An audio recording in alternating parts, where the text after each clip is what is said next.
Hello and welcome everyone to the district education portal Gopalganj. आज के इस वीडियो लेसन से एक नए यूनिट की शुरुआत होगी। जैसा कि आप सभी पहले से अवेयर हैं कि हम लोगों ने जीवों में जनन यानी ह्यूमन रिप्रोडक्शन से पहले यूनिट की शुरुआत की थी क्लास 12th के बायोलॉजी के लिए, और वो यूनिट हम लोगों ने सफलतापूर्वक कंप्लीट किया है। उसके सारे स्टडी मटेरियल जो है इस पोर्टल के माध्यम से, नोट्स के माध्यम से, वीडियोज़ के माध्यम से आपको ऑलरेडी शेयर किए जा चुके हैं।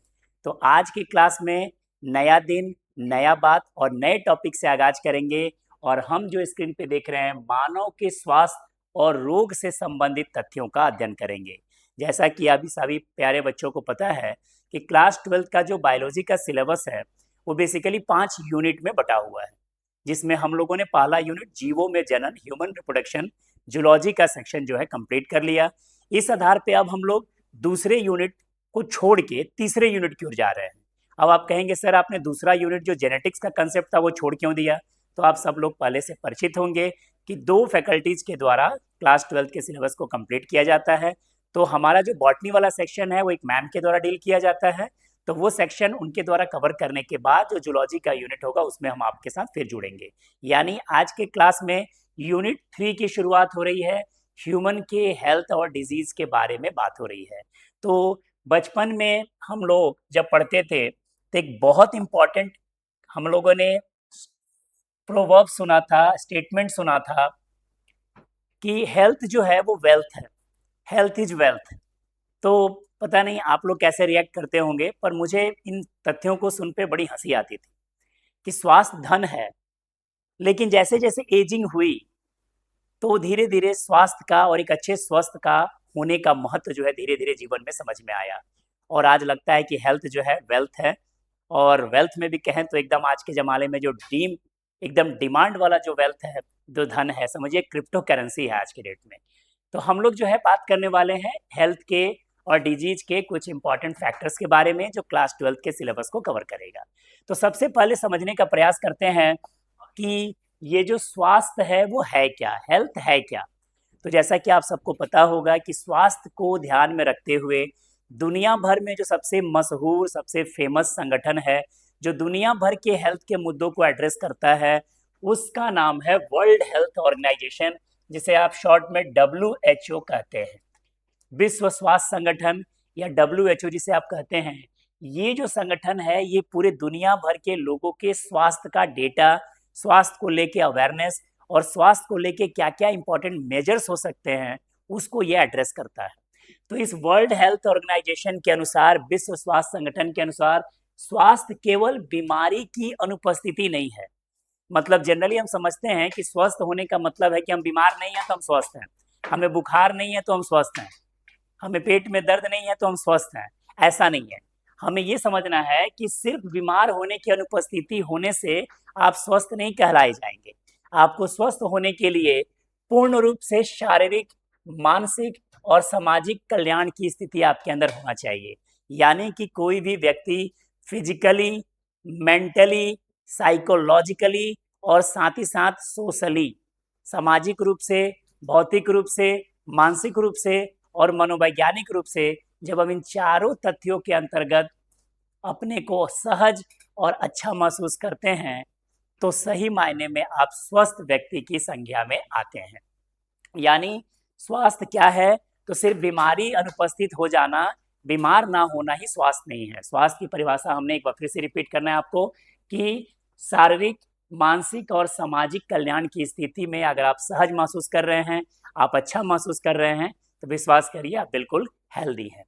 अब है कि जो स्वास्थ्य है उस स्वास्थ्य को लेके हमें किन किन तरह के फैक्टर्स को झेलना पड़ता है, स्वास्थ्य में क्या क्या कॉम्प्लिकेशन देखने पड़ते हैं, क्या ऐसा सिचुएशन आता है कि हम शारीरिक रूप से कुछ असमर्थता प्रदर्शित करते हैं, फिजियोलॉजिकल रूप से हमें हमारे बॉडी की फिजियोलॉजी में कुछ अंतर आना शुरू होता है।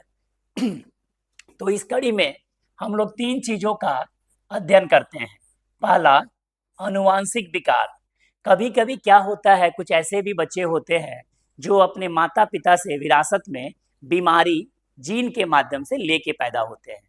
तो वैसे रोग जो जन्मजात होते हैं, जीन में विकार की वजह से माता पिता से आप प्राप्त करते हैं, वैसे रोगों को हम अनुवांशिक बीमारी के या आनुवंशिक विकार के अंतर्गत में लाते हैं। यानी हम लोग बात कर रहे हैं कि अगर कोई व्यक्ति जो है स्वस्थ नहीं होगा तो क्या क्या फैक्टर होंगे जो उसे स्वस्थ नहीं होने दे रहे होंगे। तो पहला कारण होगा कि हो सकता है कि वो व्यक्ति किसी आनुवंशिक विकार से पीड़ित हो और जन्म से ही उसे कुछ बीमारियां ऐसी मिल गई हो विरासत में जिसका वो सामना कर रहा हो। ऐसे बीमारियों के लिस्ट में आप हीमोफीलिया पढ़ सकते हैं। हालांकि आपको सिलेबस में कलर ब्लाइंडनेस एक वर्ण अंधता के बारे में भी बताया गया है। ऐसे बहुत सारे आनुवंशिक विकार का भी हम लोग लिस्ट देखेंगे और एक एक करके सबको स्टडी करेंगे। फिलहाल हम लोग पहला फैक्टर देख रहे हैं, आनुवंशिक विकार की स्थिति में, जेनेटिकल डिसऑर्डर की स्थिति में व्यक्ति जो है विरासत में कुछ कमियां और कुछ जीन में डिफेक्ट को लेके पैदा होता है। दूसरा है क्या कि कभी कभी सामान्य परिस्थिति से हटके हम संक्रमण के शिकार हो जाते हैं। अब जैसा कि आपको पता है कि हम जिस दुनिया में रहते हैं हमारे चारों तरफ कुछ ऐसे भी जीव पाए जाते हैं जो माइक्रो ऑर्गेनिज्म होते हैं। ये दिखते नहीं हैं पर ये बड़े खतरनाक होते हैं। इसमें से कुछ तो ऐसे होते हैं जो हम लोगों के लिए जानलेवा भी होते हैं, जैसे जीवाणु के रूप में, विषाणु के रूप में, कवक के रूप में, प्रोटोजोआ के रूप में, हेलमिन्स के रूप में। ये अलग अलग जीवों का संघ है जो आपको चाहे अनचाहे आपकी कुछ गलतियों की वजह से, कुछ लापरवाही की वजह से और कुछ कमजोरी की वजह से आपको टारगेट करते हैं। तो संक्रमण एक बहुत बड़ा फैक्टर है जो हमारे हेल्थ को प्रभावित करता है। उसी तरीके से तीसरा वाला तो मुझे लगता है कि अगर इस तरह की बीमारी से अगर आप पीड़ित हैं तो आप किसी और को दोषी नहीं दे सकते, उसके लिए आप स्वयं जिम्मेवार हैं, जिसको हम लोग बोलते हैं लाइफ स्टाइल डिसऑर्डर। यानी हमारी जीवन शैली ऐसी है कि हमने अपने को बीमार बना लिया है और अपने को बीमार हम ट्रीट कर रहे हैं। ऐसे लाइफ स्टाइल डिजीज के कैटेगरी में वो सभी तरह की आदतें आती हैं जो आप खराब खा के लेते हैं। आहार में बहुतों का फेवरेट फूड हो सकता है, पिज्ज़ा खाते हैं, फास्ट फूड खाते हैं, कुछ तली भुनी चीज़ें खाते हैं, बाजार का चीज़ ज़्यादा खाते हैं। तो ये सभी चीज़ें जो हैं आपके स्वास्थ्य को प्रभावित करती हैं। ठीक वैसे ही तनाव, आज हर व्यक्ति जो है स्ट्रेस से जो है जूझ रहा है और अलग अलग जीवन की अवस्था में स्ट्रेस का अलग अलग लेवल और कारण हम सबके जीवन में डेवलप होता है। जैसे आप स्टूडेंट हैं तो आपके लिए जीवन में अच्छे मार्क्स लाना, सफल होना, एक अच्छा इंसान बनना, अपने कैरियर को अच्छी तरीके से फोकस करना, ये सभी चीज़ें आपको एक तनाव दे सकती हैं अगर आप सही प्लेटफॉर्म पे नहीं हैं तो। ठीक वैसे ही व्यायाम, बहुत ऐसे लोगों को फिजिकल एक्टिविटी करने से बहुत कष्ट होता है। वो एकदम लेजी रहना चाहते हैं, बिल्कुल सरल सामान्य जीवन जीना चाहते हैं जहाँ वो खूब खाएं और खूब सोएं, कोई फिजिकल एक्टिविटी ना करें। तो ऐसे भी फैक्टर्स जो है हमें बीमारी की ओर ले जाते हैं। और स्वच्छता जो है ये सबसे इम्पॉर्टेंट है। किसी भी बीमारी, किसी भी तरीके की आपको जो है हेल्थ में अपने सुधार चाहिए तो सबसे पहली जीवन शैली जो आप अपने में अडॉप्ट करेंगे वो होगा लाइफ स्टाइल में स्वच्छता को अपनाना। आज के डेट में कुछ ऐसी बीमारियां हैं जैसे आप नाम सुने होंगे डायबिटीज, जिसे आप मधुमेह भी कहते हैं, जिसे आप शुगर भी कहते हैं, जिसे बहुत लोग बोलते हैं चीनी बीमारी हो गई है। उसी तरीके से आप ब्लड प्रेशर, बीपी की समस्या देखिए, बहुत तरीके का आप थायराइड की समस्या देखिए। ये सभी समस्याएं हमारे खराब जीवन शैली और इस तरीके के बहुत तरीके के घटकों को एक साथ हमने जोड़ के अपने में ले लिया है। और अगर आप दुनिया के लेवल पे देखें तो बहुत सारा मात्रा में डायबिटीज की वजह से, बीपी की वजह से लोगों में हार्ट के डिजीज हो रहे हैं, लोगों में ब्रेन के डिसऑर्डर्स देखने को मिल रहे हैं। तो ये सभी की सभी जो स्वास्थ्य को प्रभावित करने वाले कारक हैं। यानी क्लास 12th के लेवल पे स्टूडेंट्स को जो बातें समझनी है वो ये समझनी है कि एक हेल्थ की परिभाषा क्या है। तो मैंने हेल्थ की परिभाषा के कैटेगरी में आपको बताया कि वर्ल्ड हेल्थ ऑर्गेनाइजेशन के अनुसार स्वास्थ्य या स्वस्थ होने का मतलब ये नहीं है कि आपके बॉडी में कोई बीमारी ना हो। आपको फिजिकली, मेंटली और साइकोलॉजिकली एकदम सहज महसूस अगर कर पाएंगे तभी आप स्वस्थ कहलाएंगे। और उस कड़ी में हमने इन सभी फैक्टर्स को बताया कि ये आपके जीवन को कहीं ना कहीं प्रभावित करती हैं। यानी खराब जीवन शैली, खराब खाने की प्रणाली, कोई फिजिकल एक्टिविटी नहीं करना, बिल्कुल लेजी रहना और साथ ही साथ स्वच्छता को लेके भी बहुत ज़्यादा सीरियस नहीं रहना। इस वीडियो लेसन के माध्यम से और इस यूनिट के माध्यम से सबसे पहले आपको अवेयरनेस विकसित करनी है, जागरूकता लेके आना है ताकि आप इस तरह की चुनौतियों का आसानी से सामना करना सीख सकें।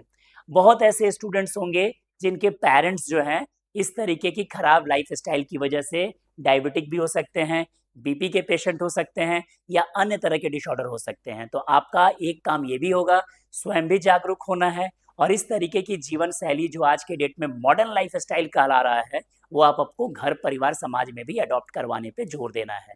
तभी आपके पढ़ने का जो पर्पस है वो पूरा होगा। अब आते हैं हम लोग बात करते हैं कि ये जो डिजीज है, ये जो बीमारी है, ये क्या है। पहले मैंने बात की आपको हेल्थ को लेके और फिर अब हम बात कर रहे हैं डिजीज को लेके, यानी बीमारी को लेके कि ये जो बीमारी है वो क्या है। तो जैसा कि नाम से ही लग रहा है डिस और एक जगह लगा है ईज, डिस ईज यानी एक ऐसा कंडीशन, एक ऐसी अवस्था। बीमारी क्या है? शरीर की एक अवस्था है बाबू।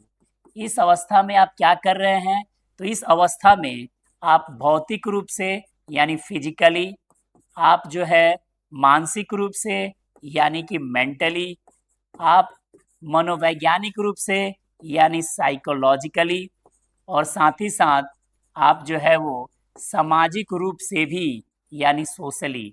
इन 4 पैरामीटर्स पे जब आपका शरीर खुद को सहज महसूस ना करे, सहज महसूस ना करे, तो वह अवस्था कहलाती है बीमारी। माने हेल्थ का जो परिभाषा है उसी को उलट दीजिए और सहजता को हटा दीजिए, तो अब आप बीमार कहलाएंगे, अब आप अस्वस्थ कहलाएंगे और बीमारी से ग्रसित कहलाएंगे। यानी बीमारी शरीर की एक ऐसी दशा है, मनोदशा है, जहाँ व्यक्ति जो है भौतिक, मानसिक, मनोवैज्ञानिक और सामाजिक रूप से और उसके अलग अलग पैरामीटर्स पे अपने को असहज और असुरक्षित महसूस करता है।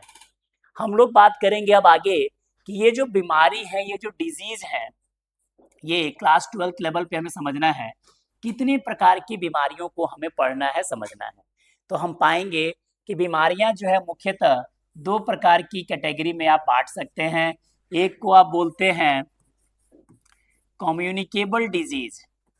कम्युनिकेबल डिजीज कहने का मतलब ये है कि वो बीमारी जो एक व्यक्ति व स्थान से दूसरे व्यक्ति व स्थान तक फैल रही है, यानी संक्रामक रोग की कैटेगरी आती है।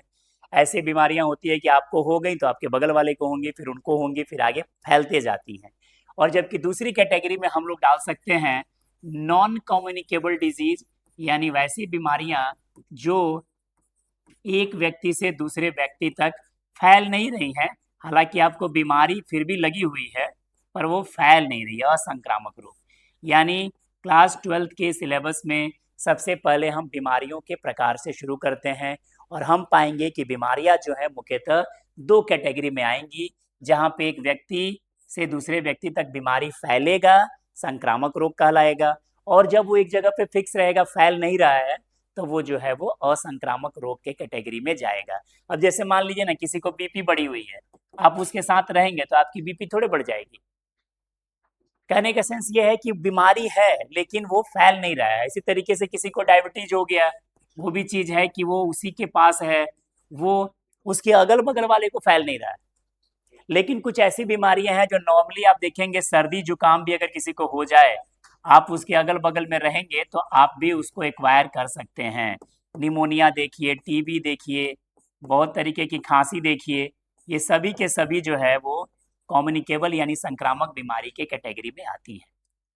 तो अब जबकि हम बीमारी को समझ लिए हैं कि बीमारी कुछ नहीं है, हमारा शरीर शारीरिक रूप से, मानसिक रूप से, मनोवैज्ञानिक रूप से किसी चीज को लेके असहज है, तो इसका मतलब आप बीमार हैं। और ये बीमारी का पैरामीटर ऐसा भी हो सकता है कि जन्म से बीमारी हो तो अनुवांशिक विकार हो जाएगा, लाइफस्टाइल डिसऑर्डर हो सकता है, खराब जीवन शैली हो तो बीमारी हो सकता है, और कुछ बीमारी संक्रामक रूप में भी आ सकती हैं जो आपको अलग अलग एजेंट के माध्यम से, एजेंट हो सकते हैं बाबू, जीवाणु, जीवाणु एजेंट हो सकता है जिसे आप बैक्टीरिया बोलते हो, ये बीमारी आप तक पहुंचा सकता है, बीमार कर सकता है।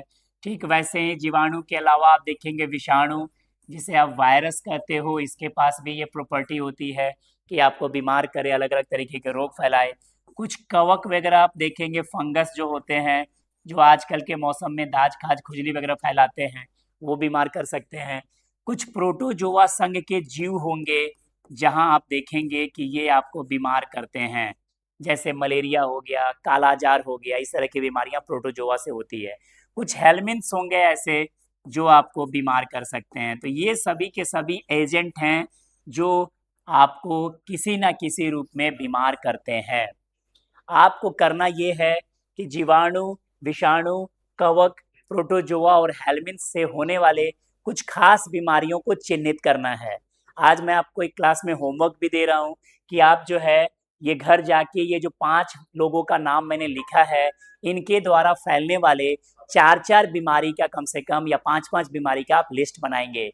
जैसे आप जीवाणु का बनाएंगे तो आप पाएंगे कि जीवाणु जो है वो टीबी फैलाता है, जीवाणु जो है वो टाइफाइड फैलाता है, जीवाणु जो है वो आपको कॉलेरा फैलाता है, जीवाणु जो है आपको और भी बहुत तरीके की बीमारी फैलाता है। तो वो लिस्ट आप अपने हिसाब से बनाएंगे ताकि आपके दिमाग में रहे कि जीवाणु द्वारा होने वाले रोग कौन कौन से हैं। ठीक वैसे ही आप विषाणु में जाएंगे तो आप देखेंगे कि HIV, एड्स जैसी बीमारियां विषाणु से फैलती हैं। उसी तरीके पे आप देखिएगा कुछ ऐसे भी आपको नॉर्मली जो कुत्ते के काटने से रैबीज वगैरह होता है या बच्चों में जो पोलियो वगैरह का आप इन्फेक्शन देखते होंगे, ये सभी के सभी जो है वायरल डिजीज की कैटेगरी में आती हैं। तो मेरा रिक्वेस्ट है स्टूडेंट से कि एक चार्ट पेपर में A4 साइज पेपर में आप हर इस एजेंट से होने वाले 4-4, 5-5 बीमारियों के नाम जरूर लिखें और आपस में शेयर करें कि ये बीमारियां इनके माध्यम से होती हैं। फिर बाद में जो बड़ी बीमारियां होंगी जो सिलेबस में लेंथ में पढ़ना है 5 नंबर में, उसको अलग से चिन्हित करके आपके सामने प्रस्तुत भी किया जाएगा। अब कवक है तो उसके द्वारा भी दाँत, खाज, खुजली वगैरह आप देखते होंगे, ये सब आपको देखने को मिलेगा। प्रोटोजोआ से आप चले जाएंगे तो वहाँ पे भी आप लिस्ट बना सकते हैं कि मलेरिया जो है, फिर देखिएगा फाइलेरिया जो है।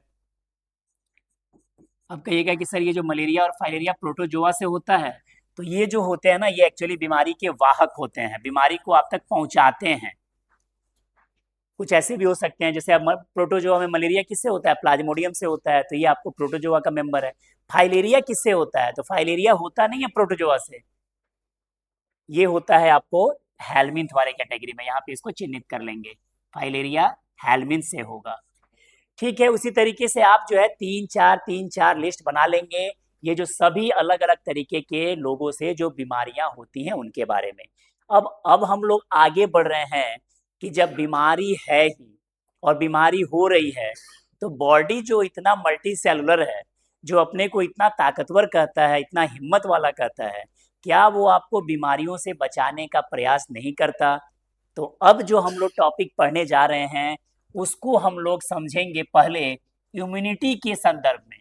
एक बार जब हम इम्यूनिटी समझ जाएंगे तो हम सभी प्रकार के बीमारियों के फैलने का, उनके सोर्सेस का, उनके सिम्टम्स का, उनके रोक करने का, कंट्रोल करने का उपाय पे भी अलग अलग बात करेंगे। लेकिन जो सबसे बड़ा सवाल है वो स्टूडेंट के सामने है कि ये बीमारी में इम्यूनिटी का क्या रोल है। मुझे बहुत अच्छी तरीके से याद है कि जब कोविड का इन्फेक्शन हुआ था, आप लोग भी कोरोना वायरस के कहर को बहुत नज़दीक से महसूस किए होंगे, तो आपने देखा होगा कि कोविड के समय दुनिया में सबसे ज़्यादा प्रतिरक्षा, इम्यूनिटी, ये शब्द जो है सबसे ज़्यादा बोला जा रहा था कि जिसकी इम्यूनिटी कमज़ोर है उसी को ये बीमारी हो रही है। तो ये बहुत इम्पॉर्टेंट है कि हम समझें कि इम्यूनिटी होता क्या है, प्रतिरक्षा होता क्या है, और ये अलग अलग व्यक्तियों में क्या अलग अलग टाइप का होता है। क्योंकि उसी कोविड के टाइम पे हम लोगों ने देखा कि कुछ कंपनियां साबुन बेच रही थी और कह रही थी कि इट डेवलप्स इम्यूनिटी, कुछ च्यवनप्राश के माध्यम से इम्यूनिटी दे रहे थे, कुछ शहद बेच के इम्यूनिटी दे रहे थे, और कुछ अलग अलग तरीके की दवाइयों के माध्यम से आपको इम्यूनिटी बिल्ड करने का ठेका लिया गया था। तो आज के क्लास में हम लोग मुख्य तौर पे ये समझेंगे कि इम्यूनिटी होता क्या है और इम्यूनिटी किस तरीके से हमारे बॉडी में, शरीर से एक तरीके से ऐसा हथियार, एक ऐसा सोल्जर तैयार करता है जो कीटाणु को लड़ सके, मार सके और भगा सके। तो हम लोग शुरुआत करते हैं प्रतिरक्षा के बारे में, और हम लोग कहते हैं कि शरीर की रोग से शरीर की रोग से लड़ने की क्षमता, मतलब the capacity of a body to fight infection, और उसी कैपेसिटी को हम लोग बोलते हैं इम्यूनिटी। इम्यूनिटी कुछ नहीं है बल्कि शरीर की रोग से लड़ने की क्षमता है। तो जब कभी भी आपको एग्जाम में क्वेश्चंस आए इम्यूनिटी क्या है, तो आप यही बताएंगे शरीर की रोग से लड़ने की क्षमता। अब ये जो इम्यूनिटी है अलग अलग व्यक्तियों में अलग अलग प्रकार से विकसित हो सकती है, लेकिन हम लोग को बेसिकली इस ब्रांच को समझने के लिए बायोलॉजी में आप देखते होंगे कि ब्रांच एस्टेब्लिश किया गया है किस शाखा के अंतर्गत। तो हम लोग एक ब्रांच पढ़ते हैं जिसको हम लोग कहते हैं इम्यूनोलॉजी। इम्यूनोलॉजी के अंतर्गत हम प्रतिरक्षा तंत्र या उससे संबंधित विज्ञान का अध्ययन करते हैं। ये यहाँ पे थोड़ा सा हम लोग हटाने का प्रयास करेंगे, ये गलत हो जाएगा।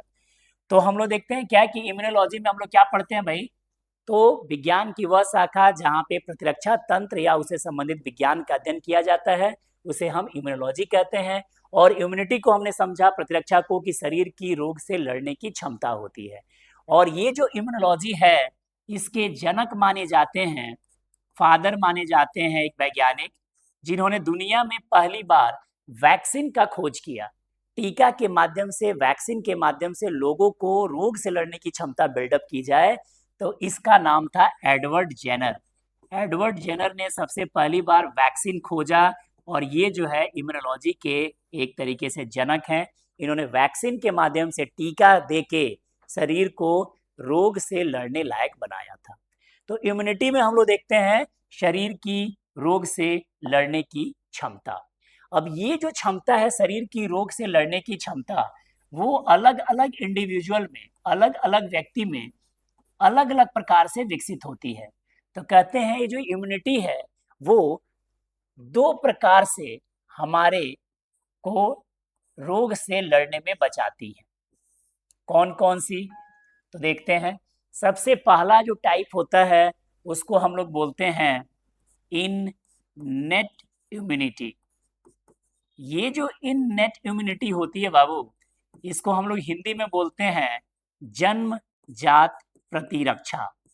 जन्मजात प्रतिरक्षा यानी वैसी प्रतिरक्षा जो व्यक्ति जो है जन्म से प्राप्त किए हुए है, जिसके माध्यम से वो रोग से लड़ेगा, उसी को हम लोग बोलते हैं इननेट इम्यूनिटी या जन्मजात प्रतिरक्षा, या इसी को हम लोग कहते हैं नॉन स्पेसिफिक। थोड़ा और उलझन में ना डालते हैं आपको, डायरेक्टली आप दो ही बात जा रही है। जन्मजात प्रतिरक्षा या इननेट इम्यूनिटी वैसी इम्यूनिटी जो व्यक्ति कब प्राप्त कर रहा है, जन्म से प्राप्त कर रहा है, राइट फ्रॉम द बर्थ, तो उसको बोलते हैं जन्मजात प्रतिरक्षा। और कुछ इम्यूनिटी ऐसी होती है जो हम अपने जीवन के अनुभवों के आधार पे अर्जित करते हैं, इसको हम लोग बोलते हैं उपार्जित प्रतिरक्षा। और इसी को अंग्रेजी में हम लोग कहते हैं एक्वायर्ड इम्यूनिटी। यानी इम्यूनिटी को प्राप्त करने का दो रास्ता है बाबू, या तो जन्म से आपको कुछ ऐसी चीजें दी जाएंगी जो सभी इंडिविजुअल के लिए समान रहेंगी और वो आपको रोग से बचाएगा, और या तो आप अपने जीवन में कुछ ऐसा एक्वायर कर लेंगे जो आपको इम्यूनिटी को और आपके इम्यून सेल्स को हमेशा बूस्ट रखेगा। तो आइए सबसे पहले समझते हैं इस जन्मजात प्रतिरक्षा में कौन कौन से ऐसे बैरियर दिए गए हैं, रोध दिए गए हैं, जिसके माध्यम से हम रोग से लड़ने से बचते हैं। तो सबसे पहला हम लोग पढ़ने जा रहे हैं, यानी जन्मजात प्रतिरक्षा के अंतर्गत कौन कौन से आपको बैरियर दिए गए हैं बाबू जो आपको रोग से लड़ने से बचाएंगे। तो उस बैरियर में सबसे पहला हम लोग पढ़ते हैं, उसको बोलते हैं फिजिकल बैरियर। फिजिकल बैरियर मतलब होता है भौतिक रोध। अब ये क्या है भाई भौतिक रोध, तो आपके शरीर में कुछ ऐसी संरचनाएं दी गई हैं जो किसी भी कीटाणु को आपके शरीर के भीतर प्रवेश करने से रोकेंगी, और अगर प्रवेश करेगा तो फिर उसको मारने की व्यवस्था बनाएंगी। तो एग्जाम में आता है जन्मजात प्रतिरक्षा क्या है, तो बच्चे नाम सुन के ही समझ जाते हैं कि वैसी प्रतिरक्षा जो व्यक्ति को जन्म से प्राप्त हुई है उसे हम जन्मजात प्रतिरक्षा कहते हैं। और ये प्रतिरक्षा के अंतर्गत भौतिक रोध में सबसे बड़ा उदाहरण आप याद करके रखेंगे स्किन, जिसको आप बोलते हैं त्वचा। ये त्वचा जो है आपके बॉडी के आउटर मोस्ट कवरिंग पे जो दिया गया है वो इसीलिए दिया गया है कि कोई भी पैथोजेंस, कोई भी कीटाणु डायरेक्टली आपके बॉडी के भीतर प्रवेश नहीं कर सके। तो सबसे पहली प्रतिरक्षा जो प्राप्त होती है जन्म से, वो जो रोध है वो है फिजिकल बैरियर। एग्जाम में क्वेश्चन आता है भौतिक रोध के उदाहरण बताएं, तो आप याद रखेंगे ये जो है स्किन जो है ये भौतिक रोध का उदाहरण है। ये आपके बॉडी में पैथोजेंस को, कीटाणु को एंट्री करने से रोकता है। दूसरे रोध की ओर मूव करते हैं। फिजिकल रोध के बाद दूसरा जो रोध है उसको हम लोग बोलते हैं फिजियोलॉजिकल बैरियर। फिजिकल भी है और फिजियोलॉजिकल भी है, जिसको हम हिंदी में बोलते हैं कायिकीय रोध। कायिकीय रोध, रोध मतलब एक तरीके से अवरोध, एक ऑब्स्ट्रक्शन क्रिएट किया जाएगा जिससे पैथोजेंस आपके बॉडी में इंटर नहीं कर पाएंगे, और बाय द वे अगर इंटर कर जा रहे हैं तो फिर उनकी सर्वाइवल को हम मुश्किल बना देंगे। तो कायिकीय रोध के अंतर्गत एग्जाम में पूछता है, उदाहरण बताइए कौन कौन से हमारे बॉडी के स्ट्रक्चर को आप कायिकीय रोध में रखेंगे जो कीटाणु को पनपने से रोकेंगे।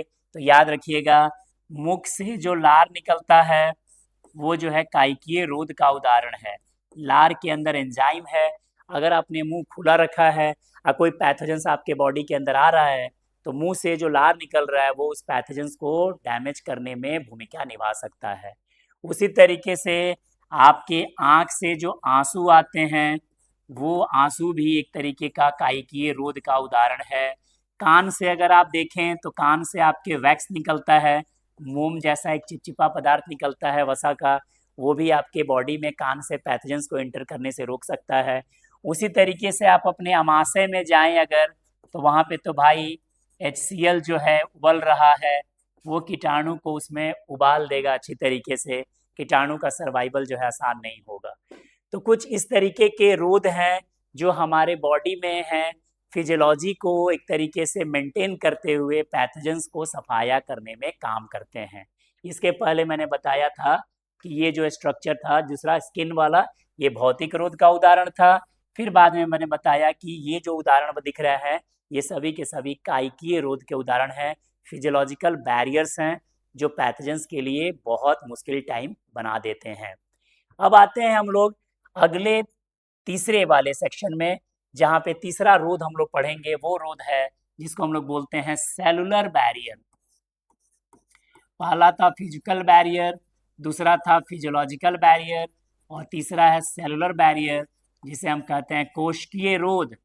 अब ये कोशिकीय रोध में कुछ ऐसी कोशिकाएं आपके बॉडी में है जो 24/7 24 घंटा 7 दिन जब तक आपका जीवन है तब तक कीटाणुओं से फाइट करते रहती हैं। ये लोग फाइटर सेल हैं, यानी सही मायने में देखिए तो ये हमारे बॉडी के वो हीरो हैं जो हमेशा फाइट करते रहते हैं, लड़ते रहते हैं ताकि आपको बीमारी ना लगे।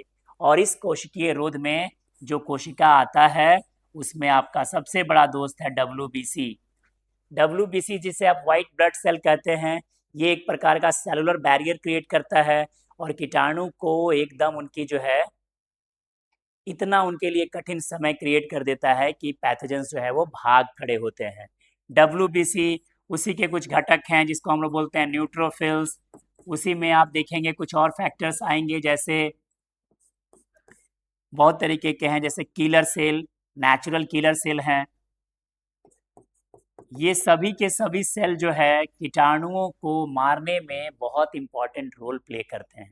इनका बस काम है कि हम जो है वो मार धाड़ करते रहेंगे। उसी तरीके से कुछ लिम्फोसाइट के जरिए भी ये काम हो सकता है, तो लिम्फोसाइट वगैरह का लिम्फ का भी प्रोडक्शन किया जाएगा और कीटाणु को भगाया जाएगा। तो 4 तरीके के बैरियर की चर्चा हमें करनी है। 4 तरह के रोध होते हैं जो हमें बीमार करते हैं। सबसे पहला रोध हमने देखा कि फिजिकल बैरियर था, दूसरा रोध हमने देखा कि वो एक सेलुलर बैरियर था, और तीसरा वाले में हमने देखा कि यहाँ पे कोशिकीय रोध है, कोशिका के माध्यम से भी प्रतिरक्षा प्रदान की जा रही है। अगले बैरियर में हम लोग जाते हैं जो एग्जाम में क्वेश्चन बन के हर साल आता है, इसको हम लोग बोलते हैं साइटोकाइन रोध या साइटोकाइन बैरियर। ये क्या है? ये क्वेश्चंस कई बार एग्जाम में आ चुका है साइटोकाइन बैरियर के बारे में, और एक एग्जाम्पल आपको याद रखना होगा कि ये एक ऐसा बैरियर है जिसके माध्यम से बॉडी को इम्यूनिटी मिलती है, और इसका जो सबसे बेस्ट एग्जाम्पल है वो जरूर याद करिएगा, एग्जाम के लिए सबसे इम्पॉर्टेंट क्वेश्चन हो सकता है। नाम है इंटरफेरॉन। इंटरफेरॉन एक प्रकार का साइटोकाइन रोध है और ये क्या करता है कि बॉडी में पैथोजेंस को एक तरीके से पनपने में, विकसित होने में, एडवांस होने में बहुत अहम भूमिका निभाता है, मतलब रोकता है। वास्तव में है क्या? तो कहते हैं कि जो विषाणु के द्वारा जो संक्रमित कोशिकाएं होती हैं, वैसी कोशिकाएं या विषाणु के द्वारा संक्रमित कोशिकाएं संक्रमित कोशिकाएं एक विशेष प्रकार का प्रोटीन रिलीज करती हैं, एक विशेष प्रकार का प्रोटीन रिलीज करती हैं। और ये प्रोटीन क्या करता है कि अगल बगल में संक्रमण को जो और पहले से फैला हुआ है उसको रोकता है, उसको डेवलप होने से वो रोकता है। तो इंटरफेरॉन एक प्रकार का साइटोकाइन रोध है, और कहते हैं कि ये है क्या? तो एक स्पेशल टाइप का प्रोटीन रिलीज होता है, किसके द्वारा? तो वायरस के द्वारा, जो इन्फेक्टेड सेल है उसके द्वारा। तो कोशिकाएं अगर विषाणु से संक्रमित हैं तो उन संक्रमित कोशिकाओं के द्वारा भी अपने बचाव में और संक्रमण को रोकने के लिए एक स्पेशल टाइप का प्रोटीन रिलीज किया जाता है, और इसी प्रोटीन को हम लोग बोलते हैं इंटरफेरॉन। और ये क्वेश्चन एग्जाम के लिए बेहद इंपॉर्टेंट है। Interferon is a type of cytokine barrier. तो आप देख रहे होंगे कि 4 तरीके के अवरोध के माध्यम से हमारे बॉडी को नेचुरली इम्यूनिटी मिल रही है। कैसे भाई? तो जन्मजात प्रतिरक्षा में हमारे पास त्वचा दिया गया है, इससे बच जा रहे हैं। हमारे मुख से लार निकल रहे हैं, आंख से आंसू निकल रहा है, कान से वैक्स है, अमाशय में HCl उबल रहा है, ठीक है। ये सभी के सभी जो है हमें कीटाणुओं से, इन्फेक्शन से बचा रहे हैं। थोड़ा और एडवांस लेवल पे जाएं तो कोशिकाएं कुछ ऐसी हैं बॉडी के अंदर जो एकदम से धमाका की हुई हैं कि अगर पैथोजेंस आएगा तो उसको हम पनपने नहीं देंगे। ठीक वैसे ही चौथा बैरियर के तौर पे हम लोग देख रहे थे कि इंटरफेरॉन। तो अब मैं ये बता रहा था कि जो कोविड के टाइम में साबुन और च्यवनप्राश से इम्यूनिटी बढ़ रही थी, ये कंसेप्ट कितना सही है आप इसी बात पे अंदाजा लगा सकते हैं। तो जो पूरा का पूरा जो इम्यूनिटी का खेल है वो आपके जीवन शैली में समाया हुआ है। कुछ चीज़ें आप नेचुरली लेके आए हो और कुछ चीज़ें आपको समय समय पे चेंजेस करना है, लाइफ स्टाइल में मॉडिफिकेशन करना है, अच्छे डाइट लेना है। आपके इम्यूनो सेल्स हमेशा एक अच्छे सोल्जर के भांति आपके बॉडी के साथ जुड़े रहेंगे और किसी भी तरीके के संक्रमण से आपको बचाएंगे और जल्द से जल्द रिकवर भी करने का प्रयास करेंगे। तो ये है जन्म से प्राप्त प्रतिरक्षा के संदर्भ में।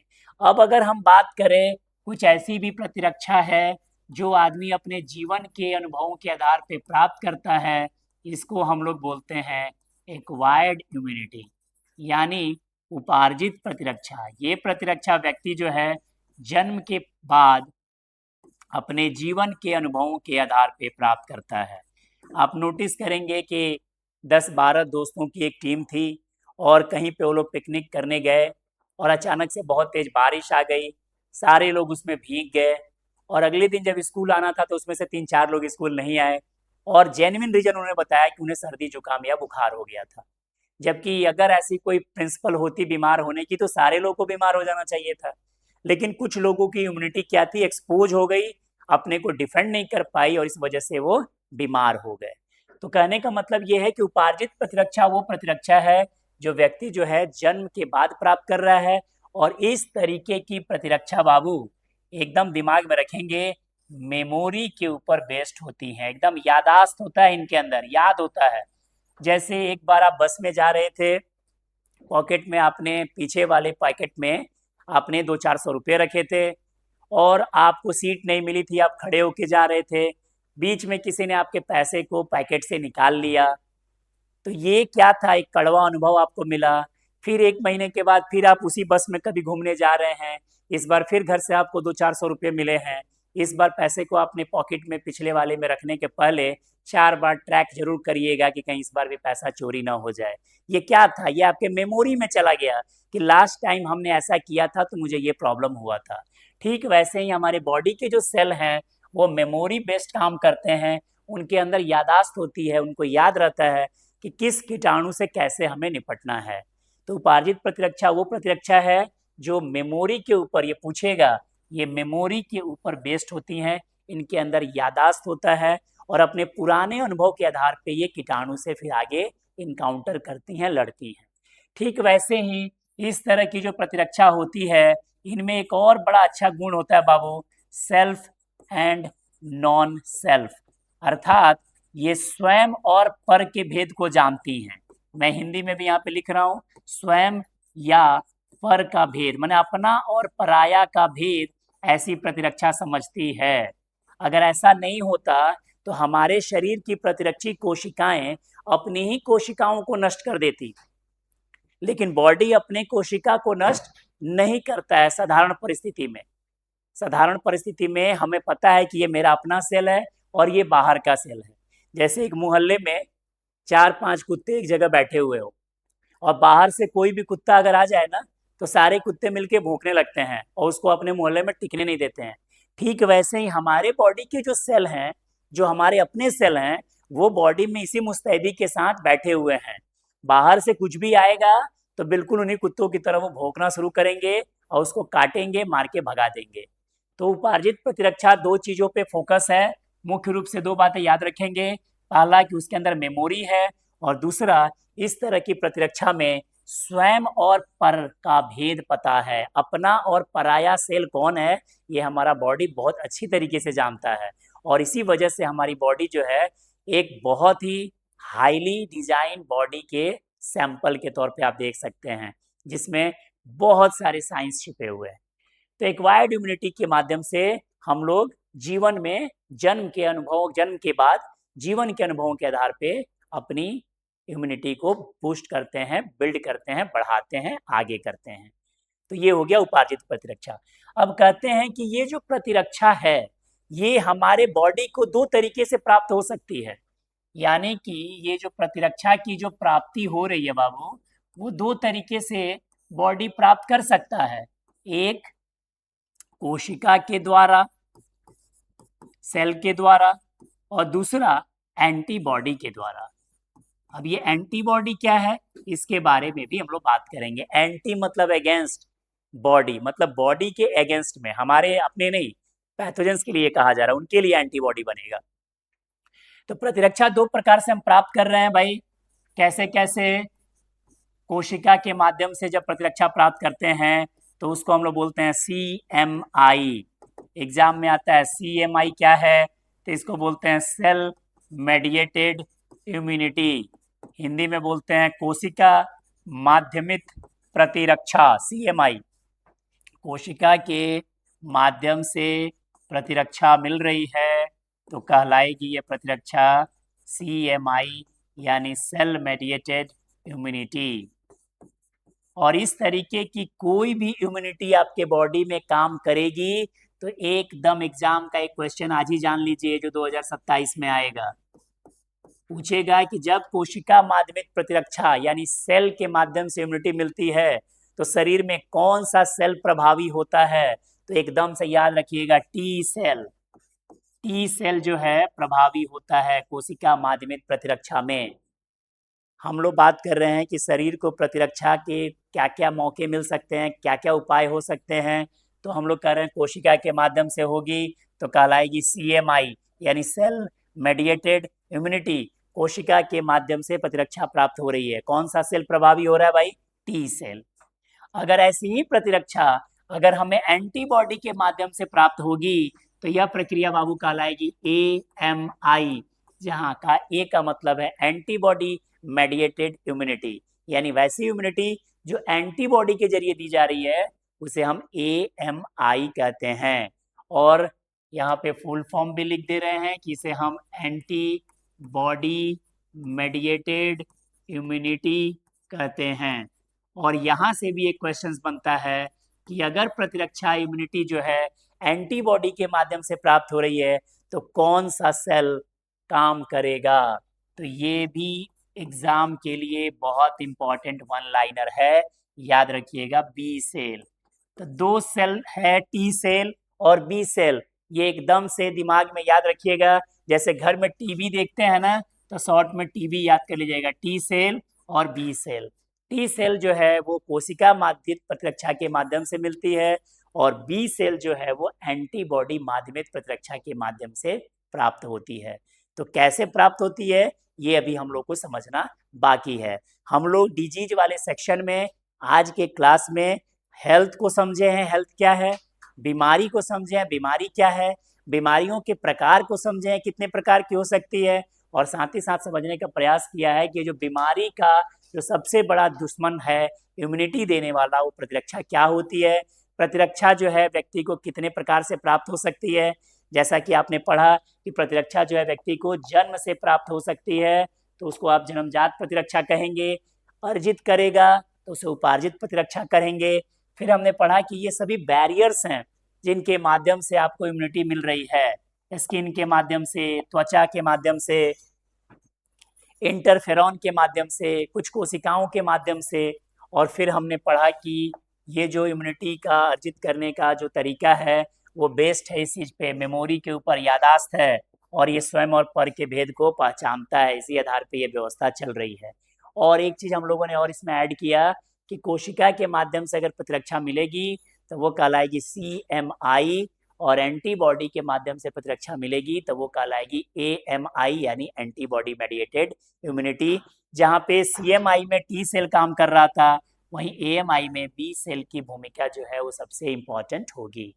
अब यहाँ से प्रतिरक्षा के बेसिक बात को समझने के बाद अब हम लोग एग्जाम पॉइंट ऑफ व्यू से और अवेयरनेस के पर्पज से ये इम्यूनिटी के हम लोग कुछ अलग अलग टाइप्स के बारे में भी पढ़ेंगे कि किस किस तरीके से प्रतिरक्षा विकसित हो रही है। जहाँ पे हम लोग पढ़ेंगे दो तरीके के टाइप्स के बारे में, एक्टिव इम्यूनिटी क्या है और पैसिव इम्यूनिटी क्या है। ये बेहद इम्पॉर्टेंट टॉपिक है, और इस टॉपिक के साथ ही इस क्लास में इम्यूनिटी के छोटे से कंसेप्ट को आज विराम लगा के अगले वीडियोज के माध्यम से और नए नए कंसेप्ट आपके सामने लाए जाएंगे। फिलहाल आपको समझना है एक्टिव इम्यूनिटी और पैसिव इम्यूनिटी क्या है, और उदाहरण इसके याद करने हैं कि कौन कौन सी इम्यूनिटी एक्टिव होगी, कौन कौन सी इम्यूनिटी पैसिव होगी। तो एकदम शॉर्ट समरी में बताते हैं कि जब आपके शरीर की खुद की कोशिकाएं लड़के मेहनत करके प्रतिरक्षा बनाएगी तो उसको बोलेंगे एक्टिव इम्यूनिटी। यानी क्या है भाई, शरीर की, किसकी, शरीर की, किसकी, खुद की, शरीर की खुद की प्रतिरक्षा है ये प्रतिरक्षा आपने अपने मेहनत से, प्रयास से, संघर्ष से खुद विकसित किया है, ये कहलाती है एक्टिव इम्यूनिटी। और जब कहीं भी इम्यूनिटी या प्रतिरक्षा, प्रतिरक्षा मतलब जानते हैं रोग से लड़ने की क्षमता, जब कभी भी प्रतिरक्षा शरीर को बनी बनाई या रेडीमेड प्राप्त होती है, रेडीमेड प्राप्त होती है, तो उस तरीके की इम्यूनिटी को हम बोलते हैं पैसिव इम्यूनिटी। यानी शरीर की खुद की कोशिकाएं सक्रिय होके जब इम्यूनिटी बनाएंगी तो वो एक्टिव इम्यूनिटी होगी, और बनी बनाई मिलेंगी, रेडीमेड मिलेगी तो वो हो जाएगी पैसिव इम्यूनिटी। समझ लीजिए कि एक्टिव इम्यूनिटी, आप कपड़ा बनवाने जा रहे हैं, आपने कपड़ा खरीदा और फिर उसकी सिलाई करवानी है, और पैसिव इम्यूनिटी वो कपड़ा है जो बनी बनाई एकदम डिजाइन करके आपके लिए आई है, उसमें आपको कुछ भी अलग से नहीं करना है। तो उदाहरण के तौर पे एग्जाम में क्वेश्चन आता है कि बच्चा जो है, शिशु जो है, जन्म के बाद माँ का दूध पीता है, वो कैसा इम्यूनिटी है, एक्टिव इम्यूनिटी है या पैसिव इम्यूनिटी है। तो आप बहुत आराम से दिमाग से समझ सकते हैं कि बच्चा वो जो मिल्क खुद नहीं बनाता, उसे बनी बनाई रेडीमेड मिलती है, यानी जो मदर मिल्क है वो कैसी इम्यूनिटी है भाई, पैसिव इम्यूनिटी है। ये कई बार एग्जाम में क्वेश्चन आया है कि मदर मिल्क किस तरह की इम्यूनिटी के श्रेणी में आता है, एक्टिव या पैसिव। तो आप देखेंगे पैसिव इम्यूनिटी है, क्योंकि यहाँ पे क्या हो रहा है, बनी बनाई व्यवस्था जो है शिशु को प्रदान की जा रही है। एक्टिव इम्यूनिटी के बारे में आपने देखा कि शरीर की खुद की प्रतिरक्षी कोशिकाएं लड़के झगड़ के मेहनत करके इम्यूनिटी बनाती हैं, तो ये कहलाया एक्टिव इम्यूनिटी। अब आपसे पूछा जाएगा कौन सी इम्यूनिटी को बनने में ज्यादा समय लगेगा, और दूसरा कौन सी इम्यूनिटी का प्रभाव ज्यादा समय तक रहेगा। तो आप देखिए, जब आप खुद से मेहनत करके कोई चीज करिएगा तो ये प्रोसेस क्या होगा, स्लो होगा ना, धीरे धीरे होगा। लेकिन ये प्रोसेस धीरे धीरे जरूर होगा, पर इसका परिणाम जो होगा वो कितना होगा, लंबे समय तक होगा, लॉन्गर होगा। लेकिन पैसिव इम्यूनिटी जो है चटपट बन गई भैया, एकदम फास्टर, बहुत तेजी से बन गई। लेकिन प्रभाव कितने दिनों तक रहेगा भाई? तो मदर मिल्क से जो शिशु को प्रभाव मिलेगा कितना? अल्पकाल के लिए ही मिलेगा, बहुत छोटे समय के लिए मिलेगा। तो आप सक्रिय और निष्क्रिय यानी एक्टिव सक्रिय या पैसिव निष्क्रिय प्रतिरक्षा के अंतर को बहुत आसानी से समझ पा रहे होंगे। उम्मीद करते हैं कि जब आप ये समझ लेंगे तो बहुत आसानी से इसका आंसर भी दे पाएंगे। एक्टिव और पैसिव का ये खेल एग्जाम में 2 नंबर के लिए लगभग हमेशा आता है। तो एक्टिव और पैसिव इम्यूनिटी के इस नोट के साथ इम्यूनिटी के बहुत ही बेसिक कंसेप्ट को हम लोग आगे और बढ़ाएंगे। आज के वीडियोज में हम लोगों ने स्वास्थ्य और बीमारी का जो एक बहुत सिंपल बेसिक कंसेप्ट बनाया है, इसी कारवां को, इसी सिलसिले को आगे भी बढ़ाएंगे। और कल वाले वीडियोज में आपको कुछ और इंटरेस्टिंग चीज़ें बताएंगे कि अगर व्यक्ति को सांप ने काट लिया हो और उस समय उसको एंटीबॉडी की ज़रूरत हो, तो वो एंटीबॉडी उसको कहाँ से मिलेगी और वो एंटीबॉडी एक्टिव होगी या पैसिव होगी, उसका भी एग्जाम्पल हम लोग समझने का प्रयास करेंगे। तो स्वास्थ्य और ये बीमारी वाले इस कंसेप्ट में हम लोग अपने इस कंसेप्ट को आगे बढ़ाएंगे और अगले क्लासेस में और बहुत सारे इंटरेस्टिंग टॉपिक के साथ फिर से हम लोग वापसी करेंगे। उम्मीद है कि आपको ये कंसेप्ट समझ में आ रहा होगा। तब तक आप अपने ध्यान रखिए और वीडियोज के साथ, चैनल के साथ जुड़िए। टेलीग्राम पे अगर आपके कुछ सुझाव या कुछ रिमार्क्स हैं, कुछ क्वेश्चंस हैं, तो जरूर लेके आइए ताकि हम लोग इसका त्वरित निष्पादन कर सकें। Thank you for watching and have a nice day. Thank you.